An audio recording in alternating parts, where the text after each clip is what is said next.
Magandang gabi po sa lahat. Ang babasahin ko po ngayon ay makikita sa Job chapter 25 verse 1-2.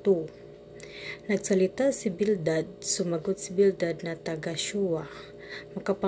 Makapangyarihan ang Diyos at kagalang-galang. Pinaghahari niya ang kapayapaan sa langit. Yun lang po, purihin ang Diyos. God bless. Isang mapagpalang gabi po sa ating lahat. Ngayong gabi po ang aking babahagi mula sa Aklat ni Job, Kabanata 24, Talata 9 hanggang 12. Inaalipin ng masasama ang mga ulila, mga anak ng may utang kanilang kinukuha.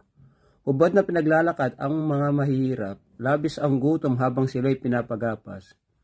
Sila ang nagkakatas ng ubas at olibo, ngunit di man lamang makatikim ng alak at langis nito. Mga nanghihingalo at mga sugatan sa loob ng lungsod ay nagdadaingan, ngunit di pa rin pansin ng Diyos ang kanilang panawagan. Purihin po nating Amang lumikha sa pagkakabasa ng kanyang mga salita. Amen.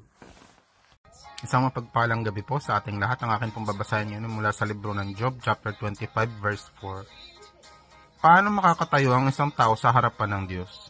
At sasabihin siya ay matuwid. Mayroon bang taong ipinanganak na walang kapintasan? Amen. God bless po.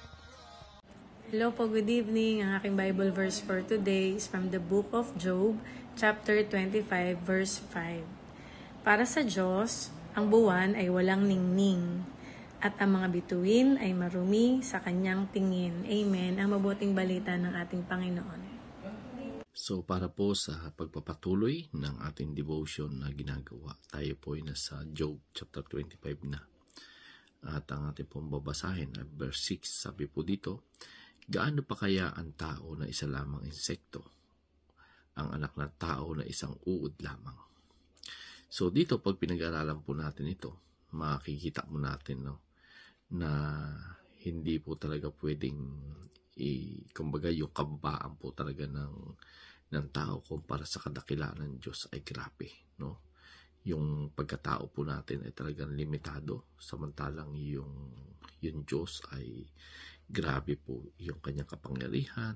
Kung titingnan po natin yung kanyang pagiging banal at saka yung kanyang pagiging walang hanggan, no? Kaya yung tao po ay walang may pagmamalaki sa Panginoon. At dito makikita natin na wala po tayong magagawa kapag tayo po ay hiwalay sa Diyos, sapagkat ang lahat ng meron po sa atin, ito po ay pag-umayari ng Diyos. Kung kaya dapat lalo tayo maging mapagkumbaba, no? Lagi nating kilalanin ang Panginoon, sapagkat ang tao ay mula lang lamang sa alamok. So kapag alam po natin ang mga bagay nito na tayo ay mula lang sa alikabok, matutunan po natin yung magpuri, magpasalamat sa Panginoon, sapagkat sa kabila na tayo ay ganito lamang, pinagkukulan niya po tayo ng pagmamahal na kanyang pinatunayan sa cross ng Calvary. So purihin po muli ang Panginoon, and God bless everyone.